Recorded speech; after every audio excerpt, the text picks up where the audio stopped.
failed due to flow-induced vibrations.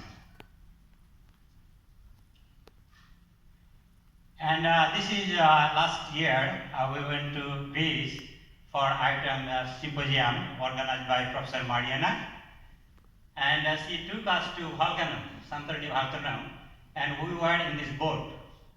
And here you see the oscillation due to a small wind.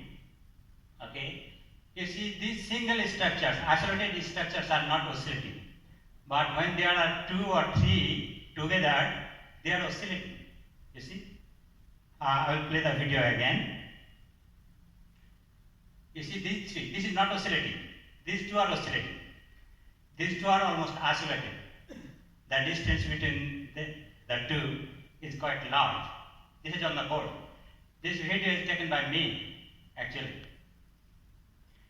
So I will explain why the single one is not oscillating, but when we are putting two or three, they are oscillating. Here you can see we have two cylinders in wind tunnel. This is the small diameter cylinder. This is fixed. It is now oscillating. When you get this upstream cylinder out, the vibration stops. When you put the cylinder again, you see it starts to vibrate. That means when you have two cylinders, the cylinder may have the galloping, but single cylinder will not. Here are some issues we will be investigating here, seeing. We did experiment in wind tunnel. This is the size of the wind tunnel here in HIT. And this is the setup. We put two cylinders, the upstream one is fixed, and the downstream was spring supported. We use two coiled spring and one lead spring to restrict the motion in the cross string direction. And also we put two hot wires, one in the gap and another in the wake behind the two cylinders. We measured the displacement using laser vibrometer, and particularly the hot wires, two hot wires were used for measuring the shedding frequency. They are not calibrated. And we change the upstream cylinder diameter as like this from 0.2 to 1.0, and we also change the spacing between the cylinder from 1.0 to 5.5, and also U infinity, the free stream velocity from 1.8 to 32 meters per second, and this is just reduced velocity, okay, normalized velocity. If you don't understand this one, just follow this one, is just we are increasing the velocity. Corresponding Reynolds number is like this. We have the blockage ratio, aspect ratio here. We also did PRB measurements. Sorry, this is the pressure measurements, like to get the lift force on the cylinders. And we measured actually the lift force and also the displacement simultaneously, so that we can get the phase lag between lift and displacement. When we have get the phase lag, we can get like energy extraction, added damping, added mass, etc. We did also the PID measurements to see the flow structure when the cylinder oscillates. And now I'll be presenting some results. Before actually doing the extensive measurements, we need to measure some system properties, cylinder system properties, like what is the natural frequency, what is the damping ratio, etc. Mass ratio. So here we have the information. The damping ratio was like this. The mass ratio is quite high because it is in the wind tunnel. Mass damping ratio 0.58. From this natural decay, we can find the natural frequency, also the damping ratio from the decay. This is the first results. This is for L over D 1.0, and we change the D over D from 0.2 to 1.0. You see here, when the D over D equal 1, there is no, this is the vortex excitation. We are not curious about the vortex excitation. We will be examining this, the old phenomena, vortex excitation. So we are focusing mainly the galloping. Okay. For d over d 1.0 there is no galloping, but for smaller d over d we have galloping vibrations. For 0.8 to 2.0 is the smaller diameter. You can see on the cylinder oscillation, flow is from right to left. The downstream cylinder is oscillating. And what happens if we change the spacing? Let's see, previous one is L over D 1.0. Now we change from 1.0 to 1.5, 2.0 up to 5.5. The response is dependent on the spacing. You see, at L over D 1.5 we have only 3 curves. 3 curves means the smallest 3 diameter, 0.6 to 0.2. Here we don't have the response for 0.8. 2.5 are the same. But at L over D 3.0, another is missing. We have now only 2 left. That means the smallest 2. If we further increase, still 2 alive. But in the last L over D, only 1 is alive, the smallest diameter. That means response is very dependent on the L over D, and smaller spacing actually causing more vibration for the cylinder at larger range of d over d. That means that we explained. You see, that when the two cables, sister cables were formed, they are not oscillating. But when 2 or 3 cables were close to each other, we found the oscillation, right? So this is the vortex excitation, gallopings, and they are prone to both smaller d over d and L over d. This is the flow map. If we see in the overview, this regime is the vibration regimes, and we have no vibrations. This is the bistable flow. Still there are some sub-regions, no vibration. We are not focusing on this. This is not our scope in this presentation, but there are still sub-flow regimes. Then what happens when the cylinder is oscillating? What happening? We will see here. Here is the case. In one half oscillation, this is Y over D, and the corresponding flow structure and pressure distribution are given here. You see, when the cylinder is trying to move upward, like at 0 position, this one, we have the highly negative pressure on the upper side. The lower shear layer is reattached. Okay, the upper shear are moving like this, and that means we have the positive lift. But positive lift is decreasing. Okay, when the cylinder is moving up. Okay, now here the upper shear layer reattached. The lower shear layer is just sweeping the downstream cylinder, sweeping the cylinder. Just from this to this, pattern rapidly changes. You see, from here to here, it's rapidly changing. The lift is negative now here, and from here to here it does not change much. You see, that means we have the hysteresis in the lift. When we have the hysteresis in the lift, that means their cylinder actually capturing energy from the flow. And if you see closely, this video, we have 2 types of vortices. One type of vortices generated from the reattached shear layer, we will say the interacting vortices, and another type of vortices is not interacting, that comes from the piston side. That vortex does not interact with the gap shear layers.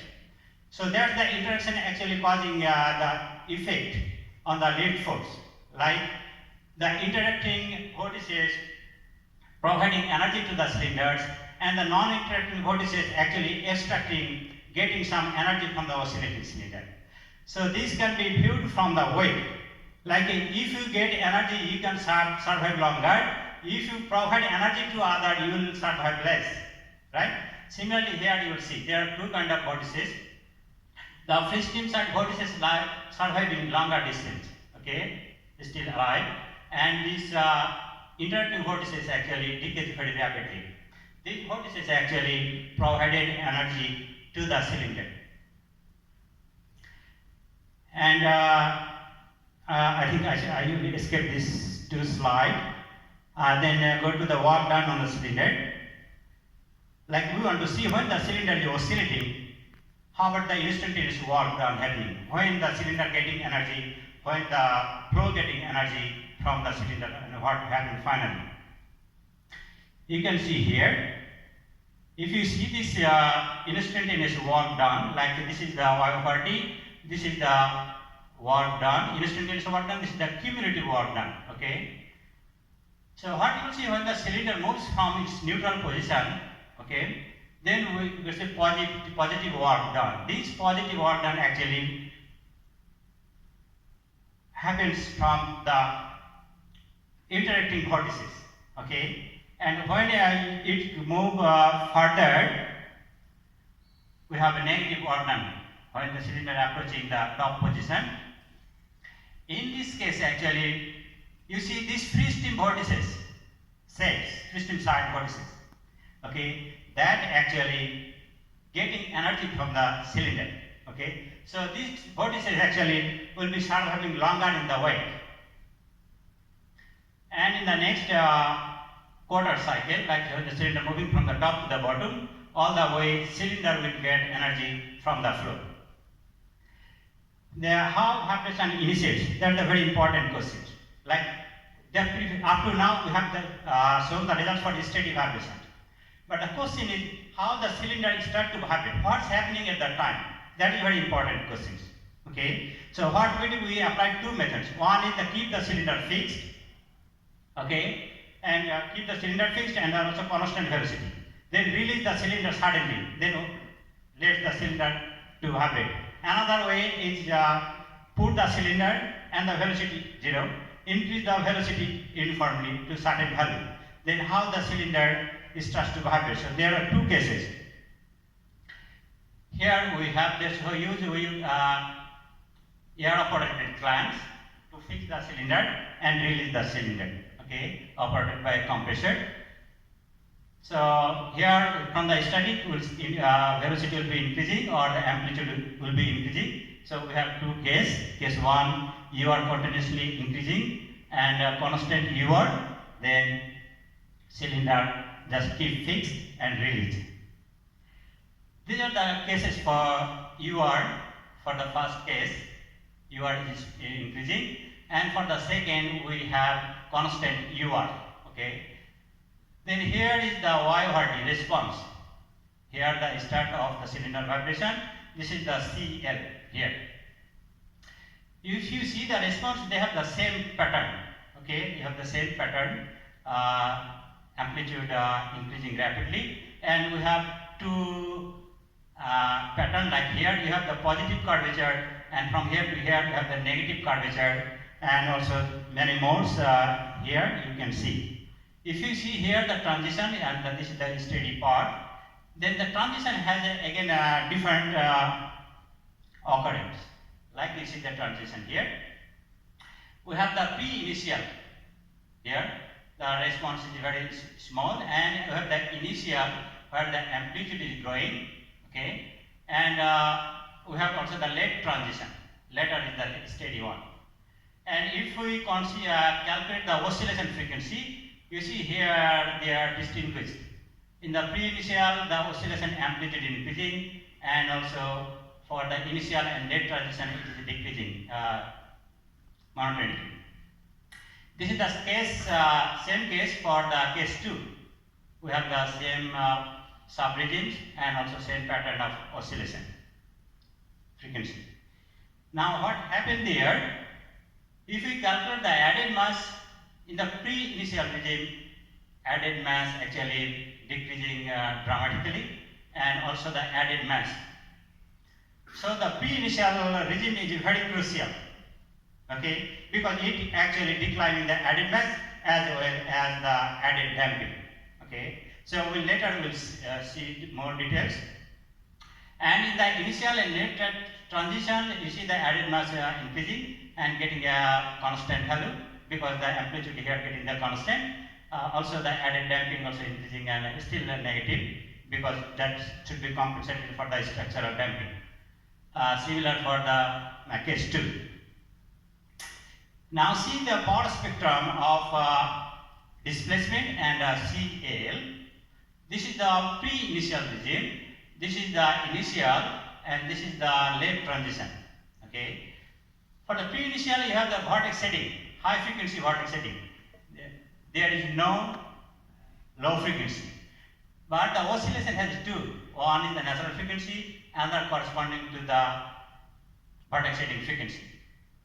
Okay, that means the cylinder start to oscillate first at the vortex setting frequency. Yeah, last slide almost. So then in the initial we have two. Okay, that means we have two types of vortices, and here now we have the oscillation at the natural frequency. This is almost steady. Then come to the conclusion that the instability comes from the smaller cylinder because the gas shear is easy to switch from side to the other. And we have two types of vortices. Some are doing positive work, some are the negative done. And a high frequency excitation is required, really required to excite the vibration. That we found in our research. This really need we. And also, really, the best way of learning science is to learn from nature. You will never forget, you don't need to remember because you are learning from the nature. Happy birthday to Professor Bob Antonia. Thank you for your kind attention.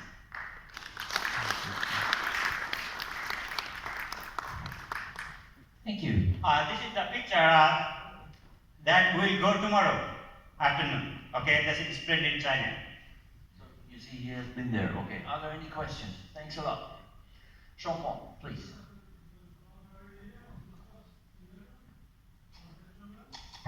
Sorry? The turbulent boundary layer on the first cylinder, are they turbulent or? Boundary layer is not turbulent, but some part of the shear layer is turbulent. This is the laminar flow is in L3 for single cylinder. This is the L3. That means almost half of the shear layer is still laminar. First, and the